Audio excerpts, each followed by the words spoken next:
What's up, guys? Tambo here with your weekly core report. This last week was our biggest ever for our members, including 2 more millionaires. Let's get to the winners. NFL was our biggest cash cow last week, highlighted by some great calls across all of our content, including JT Hayes being all over the 49ers game script on Sunday. Subscribe to our YouTube page now so you don't miss calls like this. A little bit like the San Francisco defense, 3,200. I think Todd Bowles is a terrible head coach. And I think they'll come in with a terrible game plan in this game. And I think they could get wiped. I think it means a lot of touches for Christian McCaffrey. So if you simply pivot from Henry to McCaffrey, that's a huge ownership discount. In addition, our cores and player pools were littered with the highest scoring players on the slate. Our members were in sync with our content, and the leaderboards proved it. Peter Pan 14 kicked things off, hitting for $117K in NFL Showdown. J-Dub 115 hit for $7K. Sammy Davis Jr. hit for $10K. OG member Brittany turned $75 into $11K. J. Ree won $30K. CSP 246 shipped $40K. Craven or Vad used Mangones and my weekly construction advice to hit for $40K. And KFALIK hit for $46K with a Russell Wilson lineup. We'll get to our biggest NFL winners in just a second, but first we need to shout out some big wins in our other sports. Our content continued to crush in the soccer streets, with NYG fan hitting for $10K. KFALIK's hot streak continued in the World Cup, shipping for $27K. In NBA, Long Dick Dong hit for $7K, while in MMA, Sevens Vox shipped a monster $51K. At Rumpier Sports, we take pride in featuring content contributors who actually make a living playing DFS. We put our money behind our picks on every slate, unlike many of our competitors. There's nothing better than when our members benefit from our content, and this week was the best week yet, producing 2 DraftKings Millie Maker winners to follow up last week's Millie Maker success. Shout out to Deepwater, who shipped $1 million in the 44-44. And huge shout out as well to Gordon Jonathan. He shipped the $20 Millionaire Maker with a monster score of 272 DK points, blowing away the competition. Congrats again to all our members. If you want to be featured in the core report, drop your winning lineup in the Members Never Win channel in our premium Discord. If you're not a member, join now. You won't find a better value with all sports included for one low price. And while you're watching, hit that like button now. Remember, if you're not winning with us, you're watching us win. Until next time, let's keep running pure.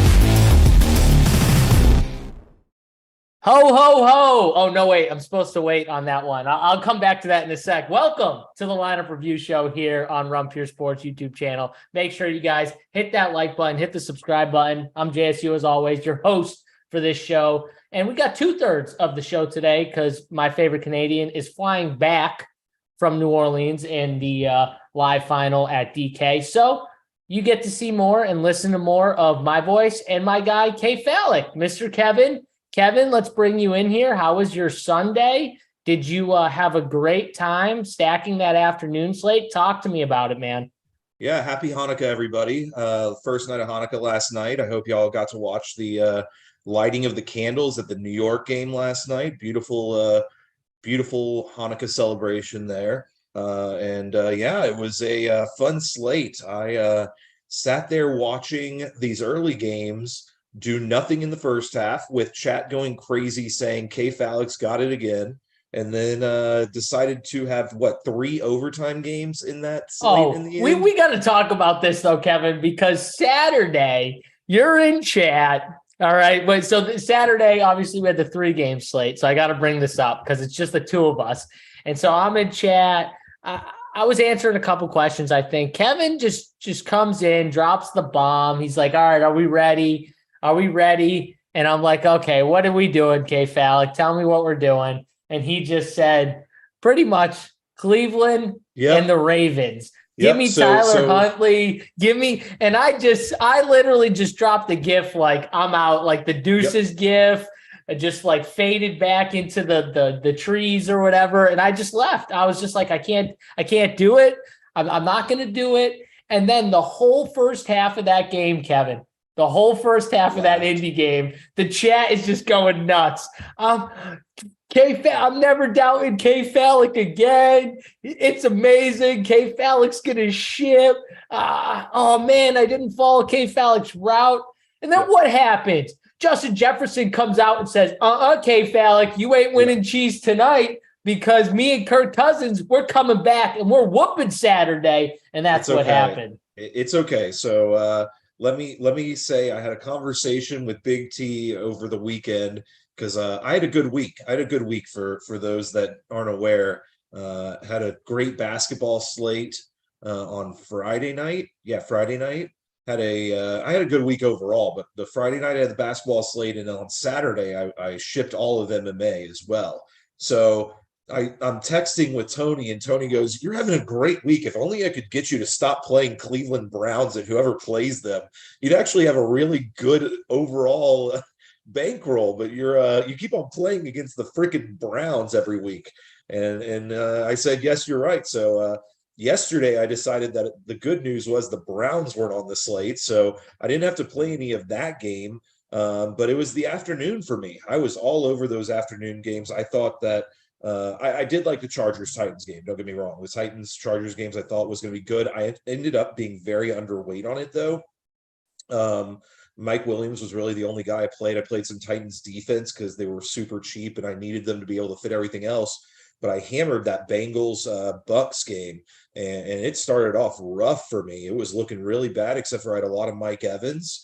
Everything else was really slow, and then the second half it picked up and just continued to crush there. But somehow, as I told JSU, FanDuel, I had Russell Gage at $5,100 on my FanDuel lineup, and like a lot of it. And in my DraftKings lineups, I had no Russell Gage, which was very confusing as I saw Russell Gage crushing because I knew he was going to get a lot of plays once Julio Jones was determined out. And I know how bad the Cincinnati Bengals are against the third wide receiver. So that's what was confusing to me is how I ended up doing that. Not really sure because I think it was because I didn't like how much James Conner and Latavius Murray I ended up on. So I had to do a lot of switching with like 10 minutes left and somehow ended up with no Russell Gage. But overall, a really good week. The plays, I was telling JSU as well, I got lucky with Mitchell Wilcox, obviously, but he was 0.5% owned or something like that, which is just silly to me. When he is the number one tight end, we saw what Hayden Hurst can do with the Bengals, and Wilcox was $2,700, and he was getting all the snaps for the Bengals. And then I got Stevenson. Ramondre Stevenson was like 3% owned or something stupid like that. And if you waited for the news, Ramondre Stevenson was going to be the best play on the slate, was my opinion. So yeah, I mean he crushed. He had a really good game. And if you waited on it, you hit the nuts with him for sure, especially because a lot of those good running backs in that range, Falik, they didn't do great. You know what I mean? They were okay for the slate, but they didn't smash. So it was a really good pivot for tournaments. I felt like I had a pretty good, of course, I had Herbert and Lawrence as my two favorite quarterbacks. Those were my two favorite games to stack were those two. And then I like the New Orleans Atlanta game for the Millie Maker tournament. So on my main teams, I had on FanDuel and DK, I had a Trevor Lawrence and a Justin Herbert build. I had two builds, and then I ran like 20 teams in the Millie Maker with or 30 teams in the Millie Maker with Ritter and Andy Dalton, New Orleans stacks pretty much. But that was my slate. So obviously the Herbert thing, we should just get into it because we should probably just stop stacking the Chargers. I think Tony put out a good tweet saying no team has fooled him more in the year than the Chargers. I think it's just one of those teams too, where there's just so many guys now. Herbert likes to spread it around. They're not consistent either, especially with like moving the football. You would think they'd be way better and more efficient, but they're just not. They stall out on drives way too much. They feel like they should be way better than they are, is my point. So it might just be a spot where we might just have to kind of take it back with them and, how you view some of their games. Because, on the surface, it looked like a perfect matchup. Tennessee, you can pass all over Tennessee. You got Herbert. You got all these weapons. You got a pass-catching running back that's elite. Why not, use your strength to your advantage? And that's the defense's weakness. And then they go out and they just run the football a ton. And it was odd, whatever. But that's something I just take the L on. He was very popular too. But I was happy at least. Trevor Lawrence, that was one play. He was my other favorite quarterback. And that was one play I really liked. And this Dallas defense is a defense we can attack in DFS because they are good, but they are aggressive and sometimes overly aggressive. I thought Jacksonville did a great job of, giving Trevor Lawrence time in the pocket, at least against that defense, giving him some real time to make some plays, especially down the stretch. I thought at times too, he was rushing a little bit, just almost like he was hearing footsteps, but there was no one near him. And he threw passes kind of too early, almost like he was, worried Falik. You know what I mean? Like he started to feel the pocket maybe close, but it wasn't actually, to like what I was watching, it wasn't actually closing. He still had time, but I think it was just him, in that defense kind of getting him. But he played really well. That's a team. Obviously, if you fell on Zay Jones stacks with Trevor Lawrence, you probably had a really good night. I had that on DK. I didn't have it on FanDuel. I still did really well on FanDuel because Trevor Lawrence was my main team quarterback. But I didn't have Zay Jones with him. If I had Zay Jones with him, it probably comes from a double up. Like I 2x my money on FanDuel. It probably goes from a double up to, $50,000, $60,000, $70,000 day. But I'm not going to complain. I felt like I had some shots. Rashid Shaheed was a cheap guy I really loved. I played him on just a ton of my DK and FanDuel teams. Pretty much just my favorite cheap guy overall. Dare was another guy I really liked. I was happy that it was kind of weird. I thought he was going to be more of a pass catching role. He ended up starting and being the early down role. And when I saw that, I was kind of like, crap, that's not the role that I envisioned him playing. And so that was wrong, but he was a 1%, 2% owned guy I was taking a shot with. I didn't know, the other thing was I was wrong about Royce Freeman. They played him more than I thought they would. So, some things are wins, some things are loss. I take the L on, some of those plays. I also love the Detroit Lions defense. I talked that defense up a ton. They were my number one defense. Their defense is turning it up. And Aiden Hutchinson looks like a stud, by the way. Yep. Like he is going to be a beast when it's all said and done. But any other takeaways from this week? TJ Wattish is like really a comparison I've given. You're comparing him to like the best player or defensive player in football. But hey, I'm fine with it because when he started, Falik, they were worried about him against the run. Yep. And honestly, when I watched him the last couple of weeks, I said, man, I don't know if you need to worry about him against the run because he looks pretty solid against the run now. So that was something they were worried about at the beginning of the year because he was a great pass rusher. They were worried about him more in the run game. They look really good against the run, by the way. People played Zonovan Knight. I didn't even think about clicking the button. And people can tell me injury all they want. He was bad before the injury. So it was just not a good play.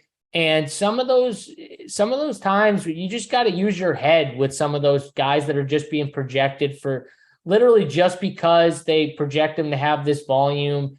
Detroit's not a bad defense. They haven't been bad against the run in a few weeks. They've been much better just in general the last few weeks. And we got to start using our eyes and our brains when we see these things. The teams don't stay the same all throughout the year. They change. All right. And we got to make sure we're changing with it. I felt like that was something where people were just looking at the Lions like they were the Lions the first 4, 5, 6 weeks and not what the Lions are the last 4, 5, 6 weeks where they've been really good. And it's just something that we at DFS, I was happy that I wasn't on it. I told people to stay away from it. he wasn't even in consideration to me. So. Sure. Well, let's you brought up the Jaguars, and we're 3 weeks plus one game away from the playoffs being fully set. And I'm a guy that I sent it to JSU. I did a lot of little work on the upcoming schedule for these teams. And one thing that's at least being discussed here in Nashville is the Titans were a 98% chance of winning the division like 2 weeks ago, and now they're down to like 65%. And so the question that I've been sifting through and thinking through is, do the Jags make the playoffs over the Titans as the division winner?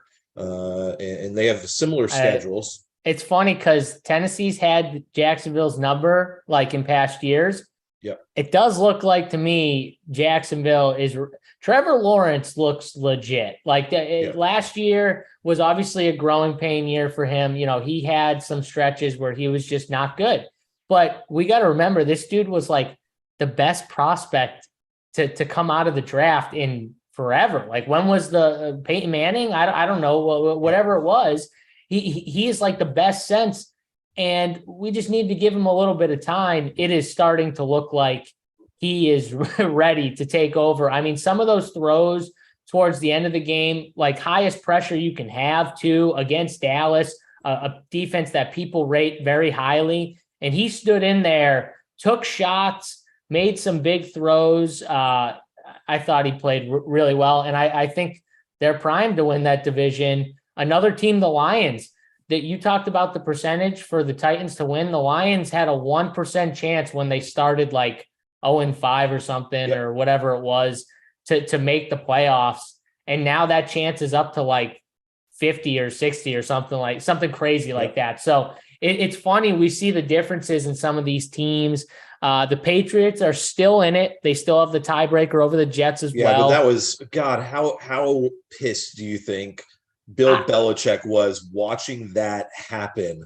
I mean, those are things that you don't normally see from the Patriots, right? You don't see those type of mistakes, and it's just something, you know, it does happen. Like, those mistakes do happen every now and then. You got to feel for guys like Myers, who, you know, obviously, you know, their intent was not to lose. Obviously, his intent was they were trying to win. You just don't need to do that when you're tied and the game's going to go in overtime. There's just no need to run that type of misdirection play like that. Like, you know, throw it around and hope they, you know, get someone free and run into the end zone. Like, dude, you're tied. You don't need to do it.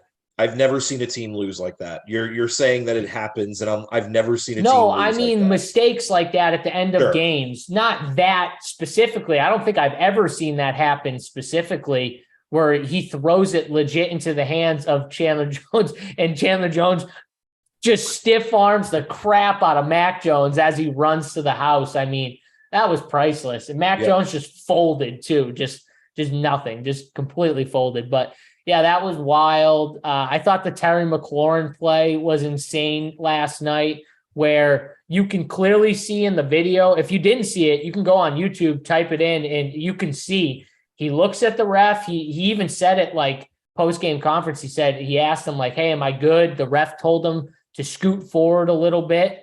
He was like, okay, am I good? And the ref gave him like the thumbs up type notion. And then right when they snapped the ball, flag just flew. That was terrible. That was terrible by the ref, especially because you can see the conversation happening, which you see all the time, where a player like points over to the ref and then they give him like the head nod saying like, am I good where I am?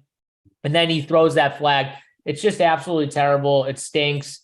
You hate to see that. Not that they would have definitely won, Falik, but it would have changed the game, right? It would have gave them that 2-point if they get the 2-point conversion, it's tied up, and you never know what happens from there. So ultimately, just a tough way to lose for Washington. Kind of stinks to see that, but you move on, and you look at Washington. They're still not out, right? They're still technically in, I think. Technically, right, Falik? They're still the 7th seed in the playoffs. Yeah, so they're the number 7 seed. I did put the Pack somehow 7-7. They're 5-8.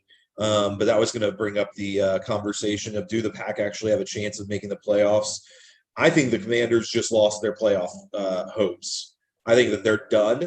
in my opinion, and I believe that the Lions or the Packers are going to be the 7th seed out of the NFC.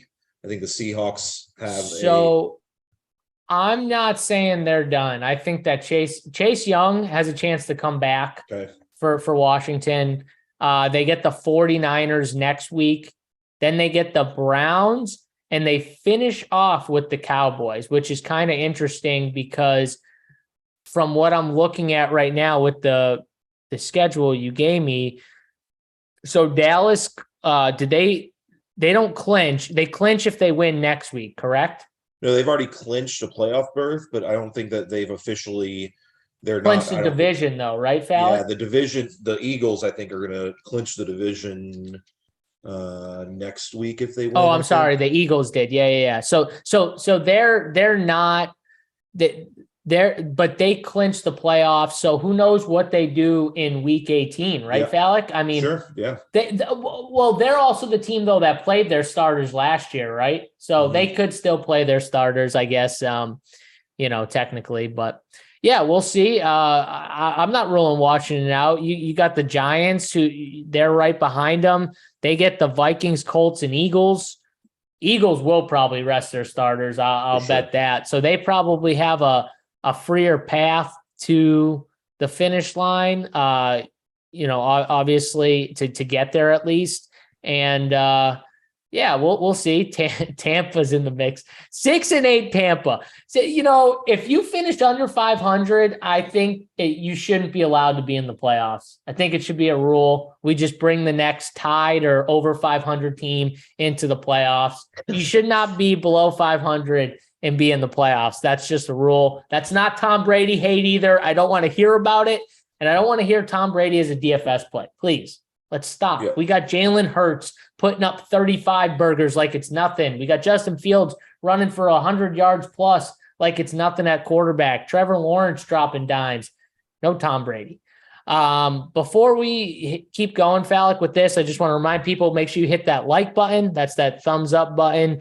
Under us here, under Kevin, you'll see it. Hit that like button and the subscribe button at the bottom right-hand corner, that red box, or you can go right under me and hit the bell and subscribe to the channel. So either way works, but red box at the bottom right-hand corner, it's red to me, and or that bell under me. Hit it, get subscribed to this YouTube channel, get all the free content we have on this channel all throughout the day, Monday through Sunday. We have shows, NBA shows. We got the Hardwood show today at 4:45. We got a Showdown show. Big T's going to be flying back from New Orleans today, so he won't unfortunately be on it. But we got Hoop subbing in again with Randone and JT, so you can check those guys out. 3 p.m. Eastern time. They did a great job last week. They'll do another one this week, and they'll talk about the Showdown slate tonight. We'll hit on it too. We'll give a little preview towards the end. So if you're waiting for the Showdown takes, we'll give some Showdown takes, in a little bit, but just make sure you check them out 3 p.m. Eastern time. And we got a promo code as well, Kevin, which I just learned about why, as we're coming on the show, I just said ho, ho, ho, because our promo code is ho, ho, ho 25. Get you 25% off your first month's payment. If you haven't tried it out yet, you want to become a Run Pure Sports member, you're waiting for a promo code. Here's a time, 25% off your first month's payment. Ho, ho, ho 25 is the promo code. So check us out over at Run Pure Sports. All the content, premium content we have. You get KFALIK's strategy, 3-max strategy for this Showdown slate tonight. You get Tambo's slate plan attack. You get Big T's player pool and cores, my core plays, a bunch of the other coordinators. You get NBA, MMA, every single sport we have, it's one price. Get in now. Check us all out. We got college football with Bruce, college basketball with Stevie Boynton. Just so many sports going on, so much content. You get it all for one price. Use promo code ho ho ho 25. Get you 25% off your first month's payment.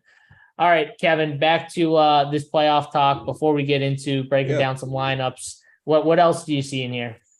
Well, my question to you is AFC is pretty, I think it's in my opinion, the Chargers and Dolphins are going to be the wild card spots. If the Chargers or Dolphins do not one of them falters, who do you see being the team that's going to that has the best chance of making the playoffs, or a sleeper for you to make the playoffs? I have my team, but I'm interested to see if you have a team that you think has a chance. So outside of which teams? I'm sorry. So Chargers and Dolphins are clearly in the front running of the two wild card spots. They're one game up. Got the Pats and the Jets behind them. Pats and Jets have difficult season or weeks left. It's Jags, Dolphins, Seahawks for the Jets. I put it in incorrectly, and then it's Raiders, Bengals, Dolphins for the Pats. So you got tough schedules left for those two teams. Who do you see being? Who do you see? Do you think it's those two teams first of all, and who do you see as being the potential third team that could make it in the playoffs based off of everything we're looking at? Yeah, so it's tough because I do think that, the Jets and the Patriots, both solid teams. Are they better than Jacksonville? I don't know. I think Jacksonville might be better. Could Jacksonville catch Tennessee and Tennessee completely fall out of the playoffs? It's also possible. I think Tennessee, if you put them up with the Patriots and the Jets, I think these are very similar teams. Oh, yeah. I think they are like literally neck and neck. The Patriots have the Jets number. Like Belichick just has the Jets number. I like if it came down to the Pats or the Jets, it's the Pats. But they already played, right, Falik? So we're not. Yeah, you know what I mean. So who's making the playoffs? Who's making the run? And I think that Jacksonville gets in there, and I think it stays as Miami, Chargers, the team I could see really falling off. And I don't know what you think about this, but the Ravens just have not looked good. You want to talk about a team that struggled. Now, luckily, they get the Falcons next week, and then the Steelers and Bengals, and who knows what the Bengals do if they clinch the division. Maybe they rest their guys. Didn't even put them in there because I thought the Ravens are just at this point a shoe-in because they have to win one game basically, and they're going to be easily in. That's what I think. So you have a sleeper out of no way it's the Raiders because they can't hold the damn lead. No. Just never. And I doubt it's the Cleveland Browns. It's the Browns. I'm going to guess the Pittsburgh Steelers. It's the Browns. Oh, it's the Browns. Okay. When you look at this schedule, I think the Saints are a pretty lousy team overall, personally. I think the Commanders are deflated after the game they just lost last night. I think that they're going to lose this week against the 49ers, and they're going to be basically out of the playoff picture, and they're going to be. Oh, I want Washington against your Browns. Okay. I want Washington against in 2 weeks. In 2 weeks' time, I want Washington against your Browns. We'll talk about it then. But I think the sleeper team's the Browns. I'm still going with Chargers. Dolphins are going to make the playoffs. I think each of them have to win one game, and they're basically close to a shoo-in at that point. They may need 2 games, but who falls out, Kevin? So how do the Browns get there? If you I don't think they get there. I said they're the sleeper team. If anybody, I think that if anybody is able to jump them, I could see it being the Browns. I think the Titans go 1-2 down the road, and they end up at 8-9, and I think they're done. I think the Jaguars go 3-0, and they're going to be 9-8. So I don't even think that that's going to be. I think it's one team from the AFC South, and then I think it's going to be. It's going to hold a place for the AFC. I think the NFC is much more interesting. We'll talk about it later, but I think the Packers actually have a very interesting upcoming schedule with the Dolphins, who I think that they match up really nicely with the Dolphins. Actually, the Vikings have not been impressive lately. They had a nice, as you said, comeback, but and then they have the Lions, which is going to be a big game, like in the Rams this week. Obviously, if they win, they could be the best chance, I think, out of obviously the Lions are there too, but like I think the Packers have an outside chance of making it if they end up at 6-8 this week. I just think the Commanders are going to be done, and I think the Seahawks are going to really struggle these next 2 weeks for sure. So, yeah, I like the Lions. That's my team. If I had to pick one team to come up, it's definitely the Lions. Seahawks are kind of falling. You're seeing it. They had a great start, and then they're starting to slip now. Tyler Lockett being out, whether it's a week or two, that's going to be a big hit because he's a big part of that offense. The Saints killed me. They lost so many games down that Tampa Bay game. They could be in this friggin' it's annoying because I want to see Tampa out of the playoffs, even though I don't think either of them deserve to be in the playoffs. They don't. Tampa should end up 9-8 though, so it could get rid of your theory. I think that I think they could easily end up at 9-8. So I mean, look at this schedule though. It's a joke. This schedule is as soft. It's crazy how soft their schedule is. I mean, they get the Cardinals, Panthers. Run good, Tampa. That is running good right there. That's just you get. Think about this, Falik. 2 of those 3 teams, all they want to do is run the football. Yep. Like it's just perfect for Tampa Bay. Those style teams, and then the Cardinals are just they're sinking. So or something. I feel bad. I feel bad for JJ Watt. I'm a JJ Watt fan personally. I like JJ Watt. Yeah, but the coaching staff, it's a tough scene over there. He's a great guy. He made a terrible decision going to Arizona and hoping that was going to lead them to a championship and him be the defensive catalyst of that team. It was. I think I said it from the beginning. I thought. I wish he just went. Well, I didn't go to Pittsburgh with his brother. That's what I said. I don't know why he didn't go to Pittsburgh with his brother. So. Yeah, maybe he didn't want to be, the under to his little brother. You know what I mean? Like be the second guy to his brother. Yeah. But yeah, I mean, that's just that's crazy. I look at the rest of the playoff situation. It's more just battling for seeding for me. I think it'll be interesting you get the Bills. So Kansas City has the tiebreaker, I think, right? Or the Bills have the tiebreaker. Trying to remember who won that game. I think Bills did, didn't they? Yeah, I think so. Yeah, the Bills won that game. So they have the tiebreaker over the Chiefs.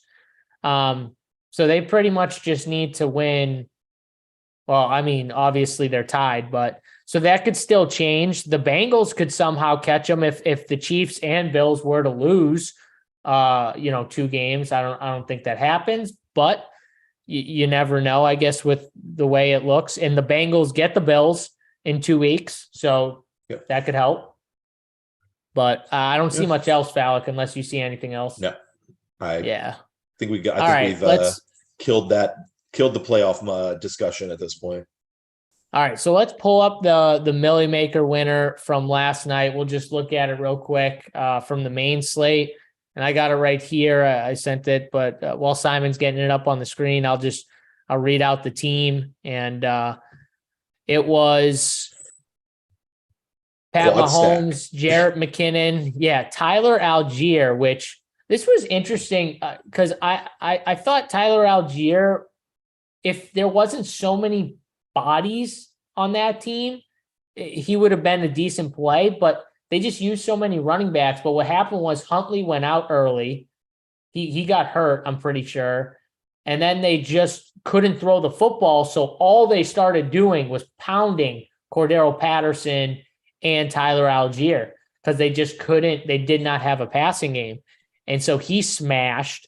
A.J. Brown was a beast. Juju Smith-Schuster, Zay Jones, Travis Kelce, Rashid Shaheed, and the Titans D for some leverage. So I think what's interesting to me about this team and the way it's constructed, Falik, is not only was it just a complete onslaught of 4 Chiefs, there was 0 Houston, which I actually liked in this scenario because the one Houston play that everyone would have probably went to was very popular. And I guess in this situation, the game script maybe didn't go exactly how they planned, but at the same time, it went perfectly for his lineup and how it finished out because all these guys just smashed at the end. And he had the perfect filler pieces. I mean, McKinnon and Tyler Algier, that's just the nut cheap combo running back. I would have never got on Tyler Algier just because they used 3 running backs. You know what I mean? Then that guy going down in the way the game went, he smashed. kudos to him for playing him. I wonder if he's like a Falcons fan or he just thought maybe the price was too cheap and he's low owned. But everything else, I mean, Zay Jones, Shaheed, this to me is a great lineup for tournaments. And he had the Titans D as leverage because he knew the Chargers were going to be very popular, at 2,200. Tell me if there's anything you don't like in this lineup, because single lineup from Ryan R. One lineup put in the Millie Maker, ships it, takes the shipper. Congrats to that guy again. Life-changing situation on that. Hell of a lineup. I would have never expected Patrick Mahomes to have to throw 41 footballs against the Texans. So number one is I would have never expected that. Number two is I would never have expected that he complete 36 of them, 36 for 41. And number three is the three guys in his lineup had 28 catches on 28 targets. 28 catches on 28 targets. I would have never expected Patrick Mahomes to throw over almost 3/4 of his passes to three guys. It has not been how he's been playing this year, and we Tambo's been saying all year, I'm not going to guess on Kansas City. I still stand by Tambo, and I agree with that. But today, who we shouldn't be guessing on though? He's just playing Jarrett McKinnon over Pacheco. Yeah, that's what we shouldn't be guessing on. Everything else in this lineup, whatever. Travis Kelce. You want to play Travis Kelce with Pat Mahomes any week. It's fine to me. Obviously, and he crushed. I don't think anyone thought Houston was going to put that much of a fight up though. And that's where this game went crazy, because a lot of these points and those passing attempts, Falik, were urgency, right? There was urgency behind them. We did not expect Houston to have leads in this game, to be close, to be, good. I mean, their defense played pretty well, especially in that first half. They came out to play, and Kansas City kind of came out flat. Also, Pacheco missed 3 different chances to just burst out for monster runs. I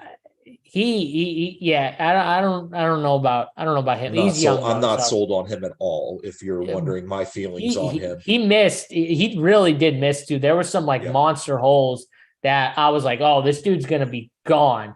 And he hit it and then just let the safety catch up to him. I mean, he was like the only guy back there too. Got tackled like twice. It's like, you got to break one of those. You got to make that guy. You got to make one guy miss. When there's a hole like that, your job is to make one dude miss and you're gone. And he couldn't do it.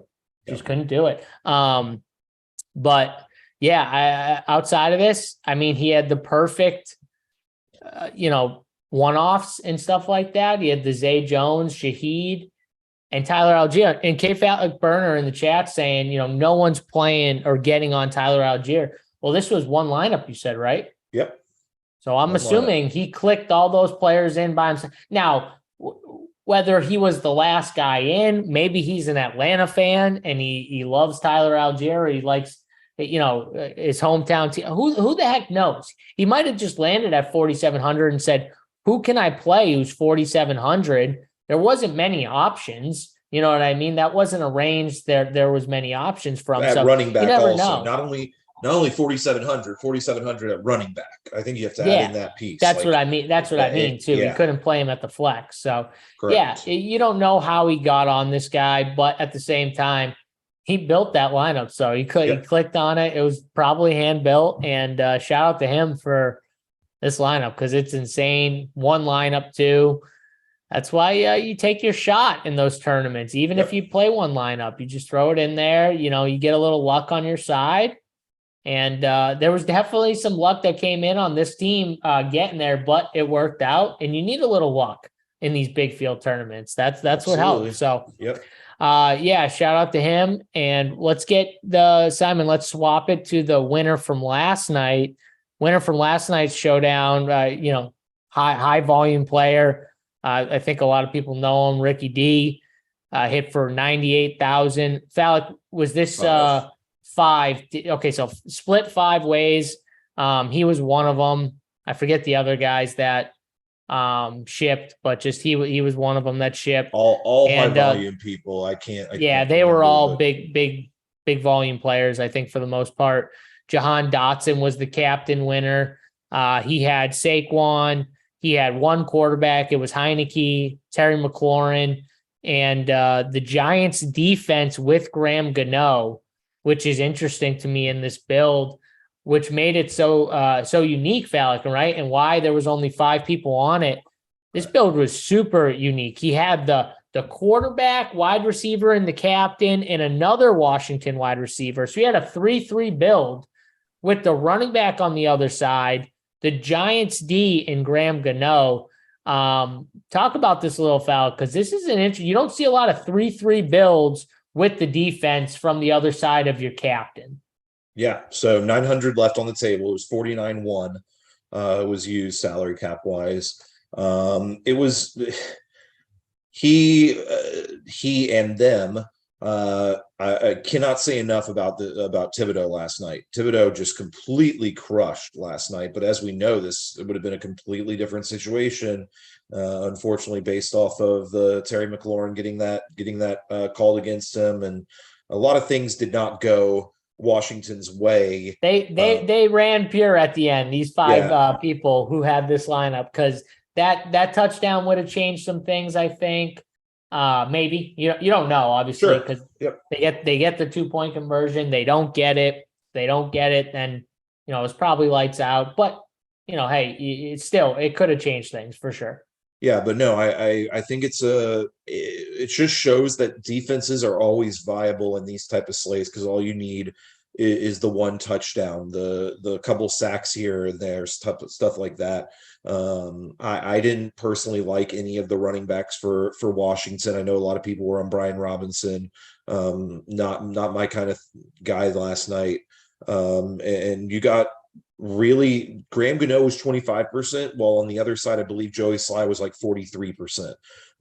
So same thing with the defense, 35% for Washington's D, 10% for the Giants D. Sure. So I was on both of the higher owned guys as well, so I can't say much. I personally preferred the other sides as well.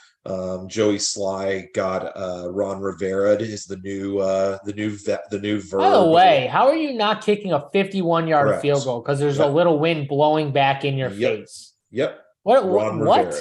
You're punting? Yeah, it's terrible. These coaches are tired. That should be fired right on scene. Just fire them. Just go down, fire them. Let the assistant take over.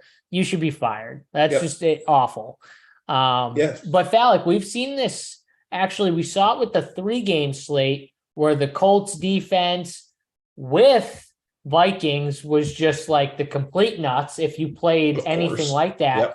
And I think one thing, normal rules for normal main slates, I think we got to throw out in these showdown slates, in these 2-3 smaller slates like this, where these weird things can happen. You know what I mean? These weird things that set up offenses to have to throw more because they get down early. You saw it with the Colts, right? That's an extreme scenario, obviously, where they get down 33-0, but they got 2 defensive touchdowns on them early, and then it just forces you to be in hurry up, throw mode the entire game after that. So these are situations. You saw Thibodeau with the scoop and score, right? As our guy likes to say, the scoop and score. Tony, that's what it's called. They said it on the broadcast last night. I thought of BigT as he was probably thinking about what he actually did and then heard it. It's called the scoop and score.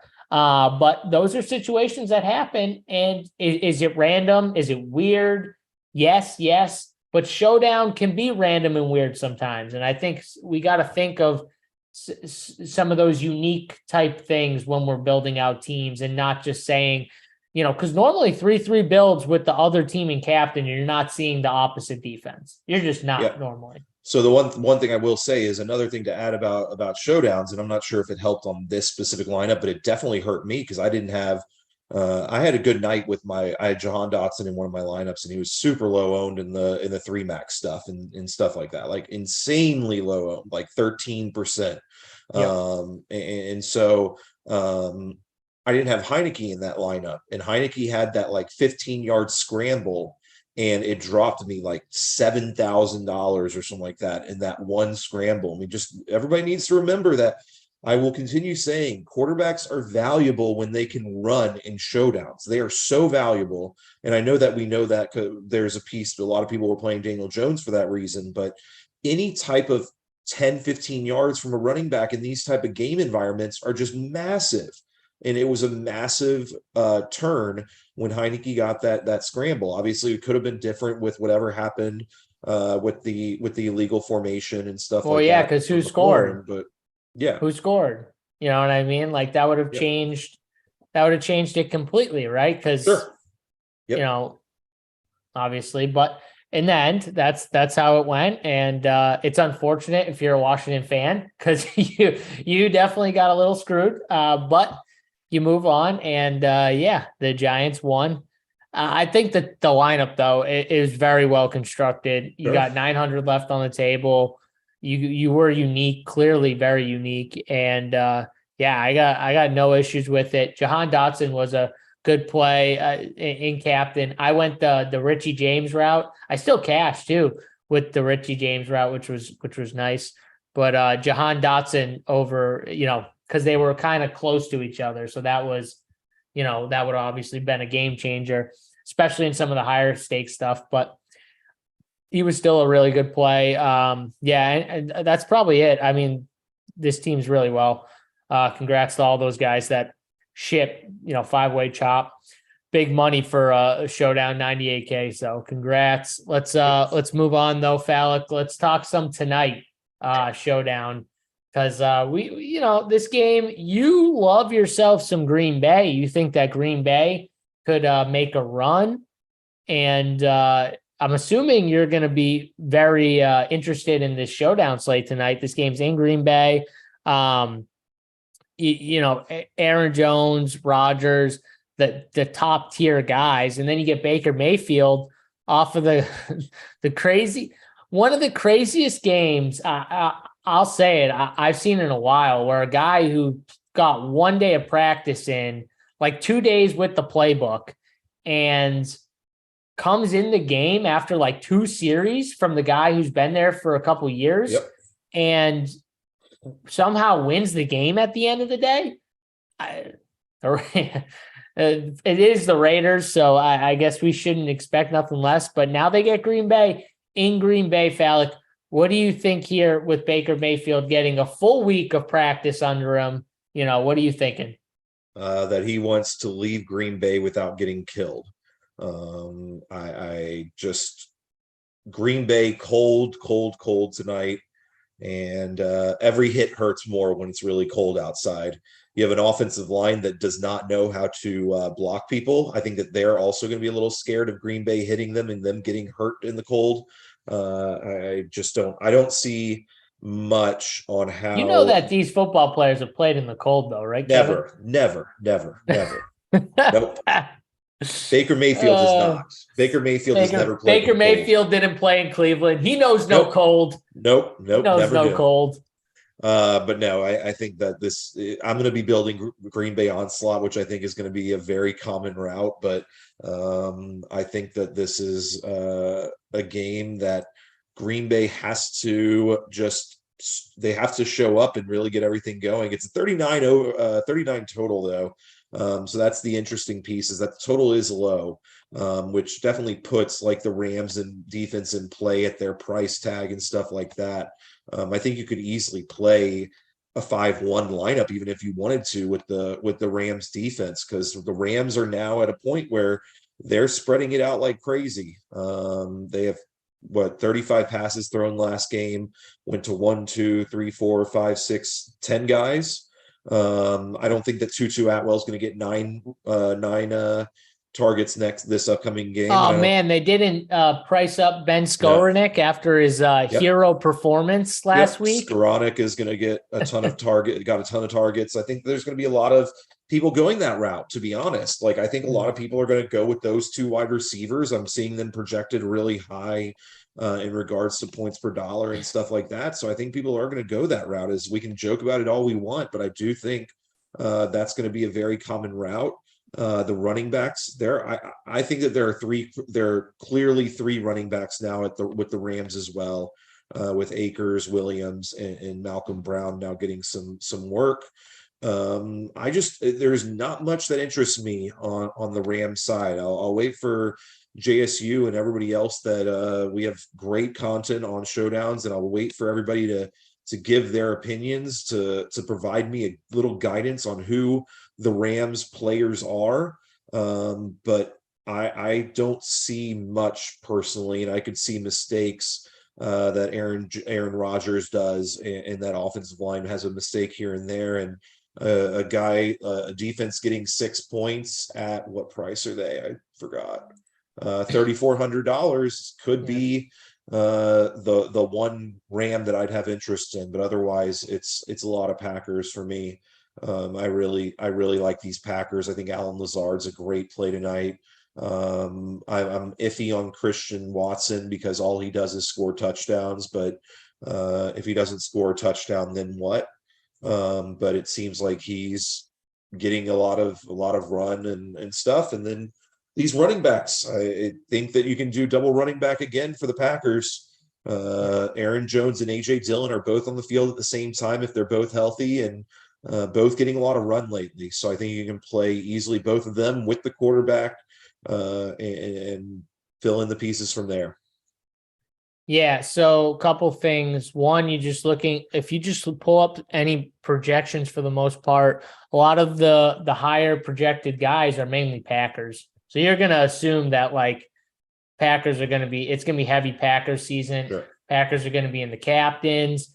The Packers are going to be onslaughted. There's going to be a lot of 4-2 builds with, heavy Packer side with Packers in the captain. So anything other than that, I think is going to be unique. If you play a Ram in the captain, you're going to be different. If you, I actually think 3-3 might be even a little unique on this slate here. So that's going to be the difference on this slate. And we've seen crazy things on these type of slates. We saw it with that Houston slate with the Houston and the Eagles, that Thursday night game. These Showdown Island games are just weird. They're weird. This is a 39.5 total. This is not a massive total. 7.5 point spread. I don't know. Can the Rams hang around with Green Bay? Green Bay hasn't been good all year. I mean, they can. It stinks that Aaron Donald, I'm pretty sure, is out for this game. I think that's one piece of news that's obviously pretty big. He's out again, but I don't know. I think they could. I think this game is ugly. They can hang around. And from the Green Bay side, they get Dobbs back. That was something. So Christian Watson's been amazing, but now Romeo Dobbs, who was really good for them, earlier in the season before he got hurt, he's now back. So at least he's another guy you can throw into the mix with their receiving core. They still have, I'm pretty sure anyways, where's Randall Cobb, or is he out? No, he's in. 5,600. So you got a bunch of receiving options there that you can choose from, and then you got the running backs. I agree with Falik. I think I would go the running back route tonight. I think it's less condensed, even though you have these two guys. They're on the field together a good amount. They're getting a ton of touches. Once Green Bay gets up in this game, it's going to be all these two guys, I think. So maybe Aaron Rodgers gets them up, but I think they want to win on the backs of these two guys. They're not winning anymore on the backs of Aaron Rodgers unless they absolutely have to, which is the difference between years past and this year. So I would definitely prefer the running backs. Christian Watson's a beast. If anyone wanted to play him, I'd have no argument, because he just seems to always catch touchdowns or run touchdowns. I don't know. He just keeps getting in the end zone. So, he's obviously again in play, but there's just more mouths to feed in that offense. I think the Rams are the more interesting side. You talked about the running back situation. They used 3 running backs last slate. Akers got 42% of the work snap wise, and then you saw about 20 something for Kyron and Malcolm Brown. So it's clear they're using 3 running backs. I will say though, Akers from a touch standpoint felt like he got the majority of the touches. I don't have them directly in front of me, but I'm pretty sure Malcolm Brown only got like 3. Yep. And Kyron Williams, I don't think he got more than like 3 or 4. Maybe I'm wrong. Right. Yeah, Right. he got 5. So he got 5 touches. I definitely would pick those 2 guys over Malcolm Brown, but Malcolm Brown's 800. You know, you never know what could happen, a goal line touchdown here, but the Rams side is where you're going to be different. And where you get different, that's the tough thing. Van Jefferson, I think Van Jefferson's super talented. He caught that touchdown at the end. Maybe him and Baker Mayfield get a little more chemistry. I think you could take shots with him. I think you could take, I'm not taking shots with Tyler Higbee. I'll tell you that. I just can't do it. I wish I could. I know KFALIK will probably love Tyler Higbee. I can't do it. I think the kickers are good plays. I think you can play the kickers in the defenses, especially if we see KFALIK where one side is going to be higher owned than the other. Like if the Packers come in at 35% owned and the Rams come in at 10, how do I not play the Rams? I'm just done playing these high ownership defenses. Like I'm not getting sucked in. Even if I think I'm just not getting sucked into the 40% of defense. I think you can play both. But I'm just saying, I don't want to get stuck in the trap. And I feel like it rarely happens where both of them hit the winner. You know what I'm saying? Like, I think it's a slate where one kicker from one side and one defense is probably on the winner, but not both of them. I think that you're going to see low ownership on both of the Rams kicker, Matt Gay, and on the defense. So I think that's the way you can easily get different, because people are going to force in these wide receivers. And again, there are tons of them for the Rams, and try to figure out which one is going to hit the best. And those are usually situations that I try to avoid unless I see something that jumps out. One thing I will say is on the defensive side of the ball. So the Packers don't have any injuries except for Bakhtiari at this point that are on their injury report. He's the only one out. On the Rams side, Marquise Copeland is he is out. He is their starting defensive end. Their starting defensive tackle, obviously, Aaron Donald, is out. And the starting center for the Rams is questionable. He's the only guy on this entire slate currently that is listed as anything but out or in. So Brian Allen, their starting center, is questionable. If Brian Allen is out, good luck to Baker Mayfield, and good luck to these running backs. They already have a terrible offensive line. Well, and KFALIK, I said that last week, and we got Baker Mayfield. So I don't know. It's like I said it last week, and it still didn't happen. But you're right. It their offensive line's been bad all year. So I don't know what we're saying good luck to. They were bad, this entire year. So it's something where I think it's just they gotta use tight ends and RBs chip and help in the pass blocking game. It's another reason why I don't like the tight ends as much. They're going to be needed more to keep Baker Mayfield upright. And Wofford's like out too. So they got like Stafford on IR, Wofford's out. They have Perkins as the backup. Yeah, it's Baker and Perkins. They clearly don't want Perkins to play. They want Baker Mayfield in there. They are going to do everything possible to keep him upright.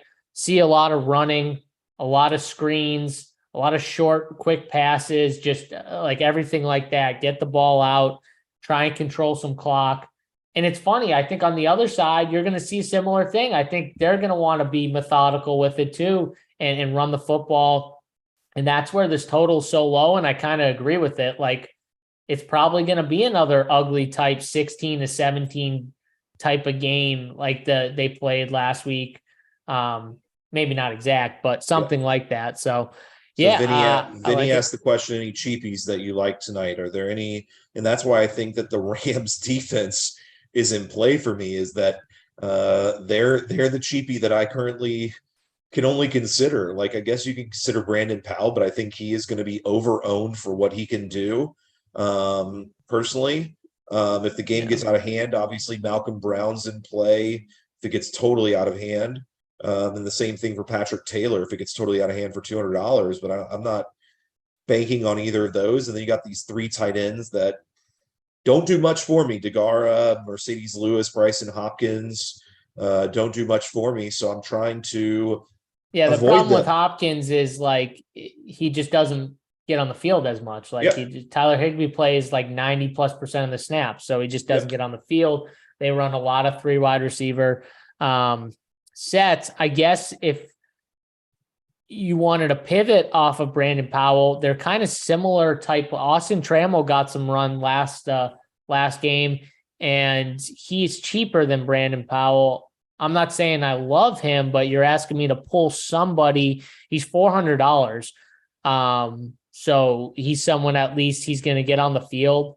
He's young dude. Like maybe he gets more run too. You know what I mean? I don't know, but he's someone at least I could play. I don't think you need it though, right? I don't think this is going to be a slate where you're going to need to jam a ton of super cheap value guys. I like your take with the defense. You know what I mean? Defense kicker type slate. Kind of like how we saw last night, right, Falik? We saw it last night. Something like that. You didn't see any like super cheap dudes on the winner. You saw the defenses and the kickers. I think it's similar. Nobody's nearly as expensive as last night either. Like Aaron Jones being the highest price guy at 11.2 doesn't make it so anything is unplayable because there's only 3 guys above 10K tonight. And one of them I will not even consider in my lineups. And if he beats me, he beats me. So, and so Trevor Bryant's in the chat. He says, any rules you would set for tonight?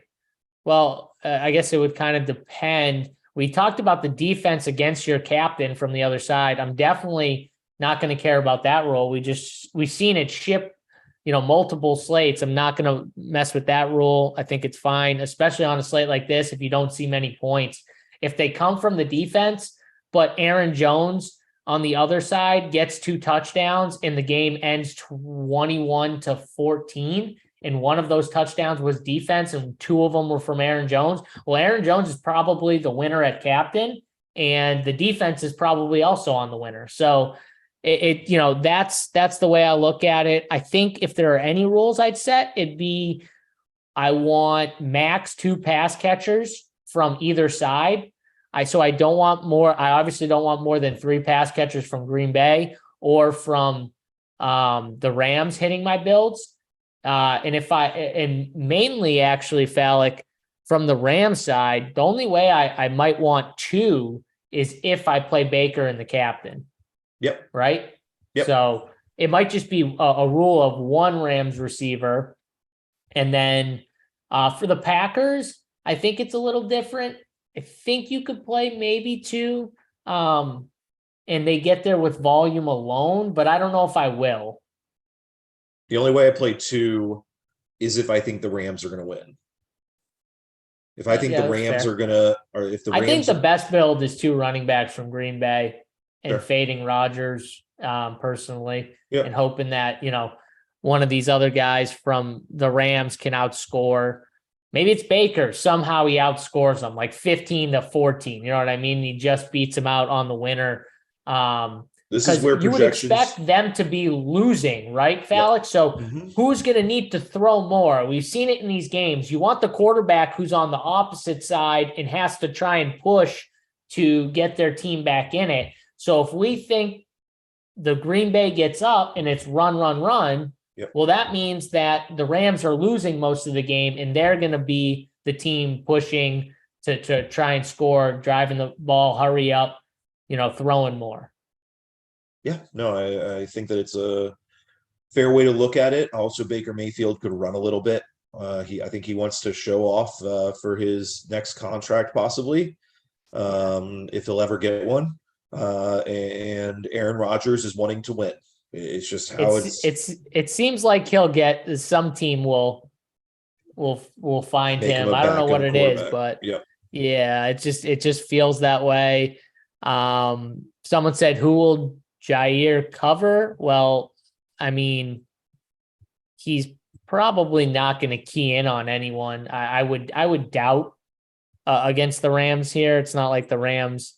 I don't think they're really worried about anyone specifically. And on the Rams side, a lot of these receivers, they kind of move around. Like Van Jefferson plays all over the place. He plays in the slot. He plays left, right. So the question is, would Jair move around?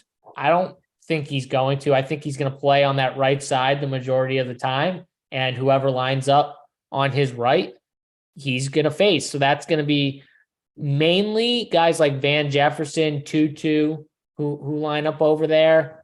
Skoranek lines up the majority in the slot and on the other side, I'm pretty sure. So, but again, don't look at it like I don't think he's shadowing anyone. I will say that. But KFALik, anything else here before we get out of here? Can't wait for this fantastic game. We've had some banger of some island games, huh? 39 and a half. KFALik, this is your type of game. 39 and a half point total. This should be pants off, Phallic running around. Happy it's Hanukkah, so you can't be doing that stuff. Kids are going to be around, family. I can do it. No, it's not like Christmas where we Hanukkah. Oh, you guys don't have like family over and stuff like that? Not every night. It's 8 nights. Okay. So tonight we do have some people coming over for a little bit, but not long. But we you do one family night usually or something like that, or friends one night. Yesterday was a busy night because the first night being on a Sunday, we had a lot of stuff going on. So not a lot of football watching for me, to be honest, except for the last games for a little bit. We had 3 or 4 different events we had to go to yesterday for the first day of Hanukkah.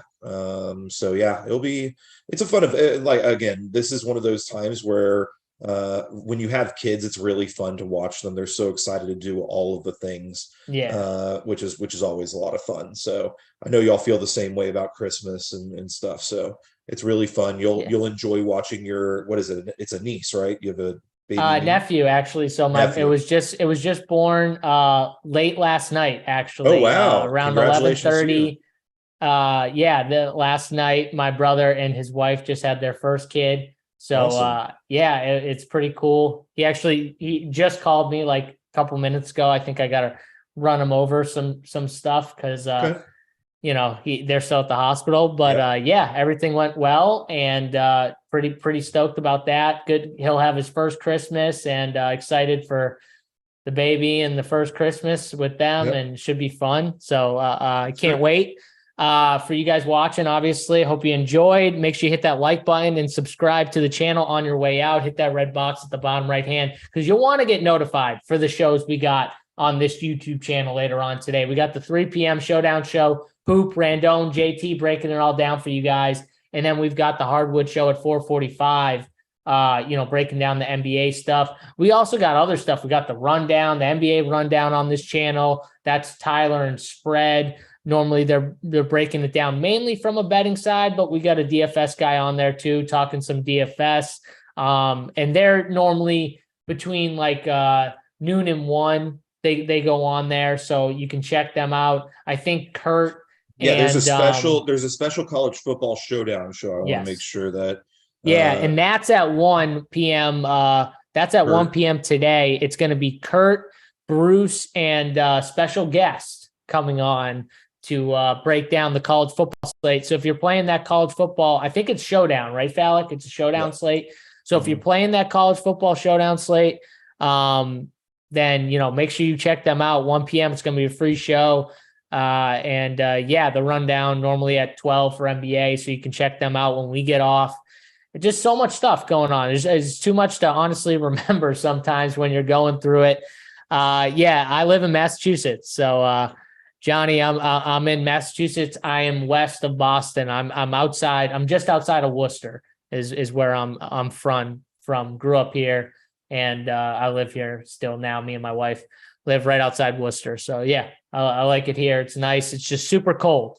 It's the only annoying thing. It's very cold, but not a big deal. It's fine. Love me some Dunkin' Donuts too. It's my go-to. Dunkin' Donuts? What's Dunkin' Donuts? It's a coffee place around here. It's called Dunkin' now. It's not donuts. Dunkin'. It's Dunkin'. Don't call it Oh, donuts. they call it Dunkin'? It's Okay. officially changed their name to Dunkin'. They don't want to be called a donut shop anymore. I should know this, as I'm very, very close with people who own a lot of Dunkins Got it. around the area. So I should know that. But what are you going to do? Coffee's great. It's amazing. It's nice and strong. I love the black coffee, because I don't put anything in it. It's always good. So yeah, check them out. If you're you got a Dunkin's around you, definitely get over there, get some good strong black coffee. That's the way to go. But we're gonna get out of here. Make sure you guys use the promo code HO25, gets you 25% off your first month's payment over at Run Pure Sports for the holiday season. Get it, subscribe, get all the premium content we got for Showdown slate tonight. NBA, I'll be on at 6 p.m. for the final countdown with DC and Bobby will be filling in for KFALIK, who's got Hanukkah. Happy Hanukkah. Merry Christmas. Happy holidays to all of you celebrating the holidays today, this week. Hope you guys enjoy it, have fun, and enjoy all the content we got throughout the week, because we don't stop the content. Content keeps going, even during the holiday season. So have fun with it. For me, JSU, Mr. KFALIK, good luck tonight, guys. We're out.